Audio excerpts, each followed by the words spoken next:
Welcome ladies and gentlemen, today I'm going to show you the Magicka Warden PvP build, the Wildling. This is a prototype build, so it's like more Theorycrafting at the moment. I kinda want to have prototype build for all setups for the Warden, so I'm still working on some. Once the PTS goes live, I will test those setups further. Once Morrowind goes live, I obviously will create a full new build video.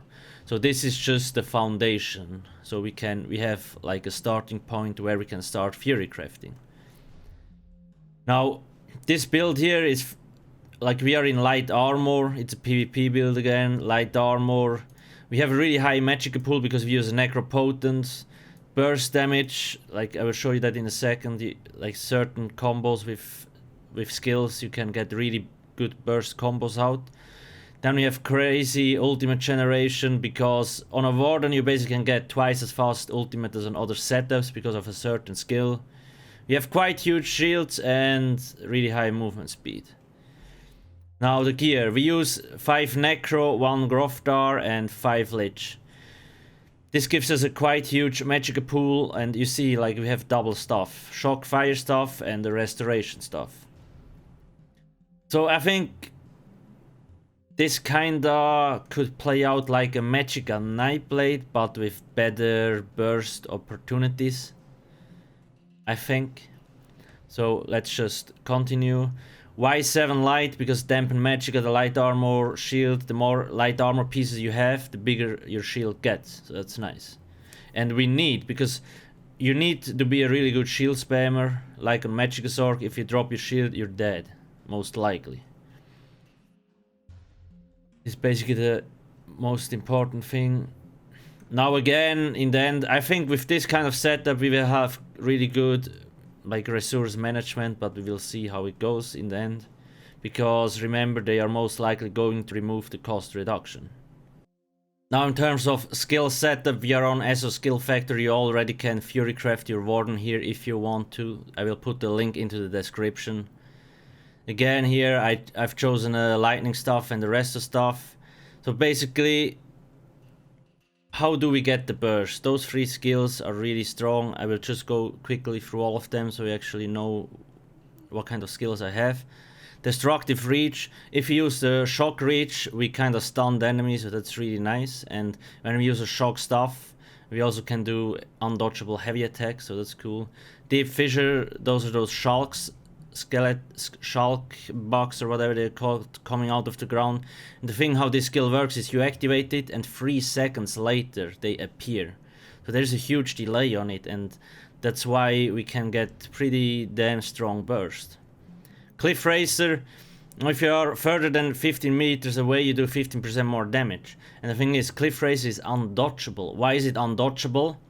Zenimax said, like, the animation of the Cliff Racer, like it's coming down from up and hitting you, is very like obvious, so they made it so you cannot dodge roll it. It's too easy to dodge roll, so you only can block it. And the thing is, it's a ranged skill, you can't dodge roll it. It's gonna be pretty annoying.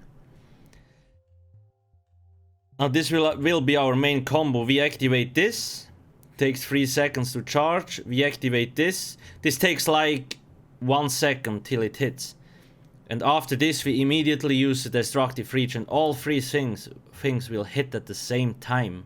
That's why we have so much burst damage, and that's not even everything. Now Bird of Prey, this here gives us minor berserk, increasing all our damage by 8%, and it also gives us major expedition, our speed buff, so we have a perma speed buff. We will be really fast. Dampen Magicka, our shield needs to be up at all times. Sleet Storm, this gives us 8% more max Magicka, and it also gives us major protection if we use it. 30% damage mitigation is huge. On top of that, it also deals damage. And you see, all enemies near you are snared for 1 second, so it's like, it's the biggest pain in the ass skill there will be. I can already tell you that.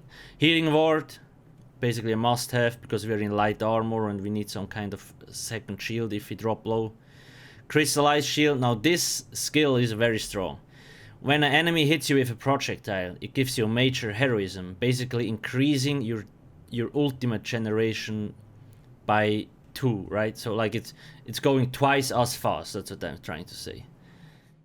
Then we have Enchanted Growth. This will be our heal if we need it, if our shields drop. Fetcher Infection. Now this skill is also pretty strong. Basically, it has a 10-second duration, and if you reapply the Swarm, this Fetcher Infection, before it runs out, it will deal 75% more damage. That's damage over time. So that's gonna be a huge fucking dot. And you see, like, we already, like, we have the Fetcher Fly, Sleet Storm, and we have the Cliff Racer, Deep Fissure, and the Reach. We have so much damage abilities. And this freer combo is usually enough to already kill people. It's just so much damage you can push out here. Blue Betty, basically this here, they changed it. It used to cost 2k Magicka and it returned 4k Magicka, but now they made it so that it doesn't cost anything, you just need to cast it. This Betty Netch also procs Necro. And it works similar to the Nightblade Shade, you only need to slot it on 1 bar. So it costs nothing, it returns like 3.5 or 4k Magicka. And it gives you Major Sorcery. And on top of that, if you activate it, it removes a negative effect. So with this build, we can use, let's say, immovable potions, because we don't need spell damage buff, we don't need speed buff, we can use very strong potions. Then we have Lights Champion.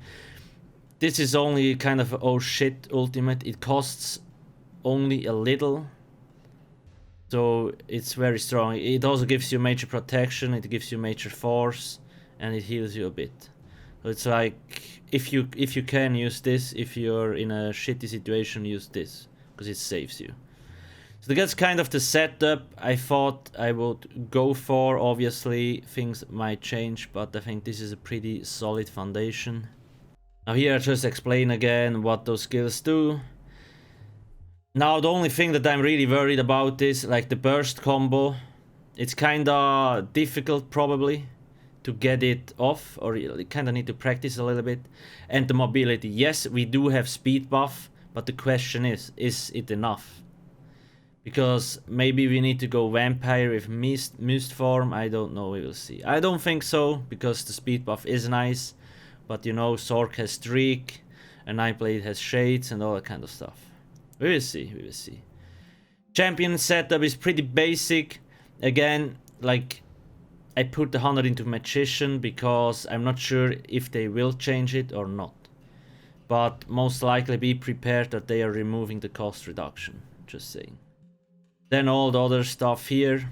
We are probably going for the Tri-Stat buff food because we have, like, we want stamina to break free, we want a lot of magic and health.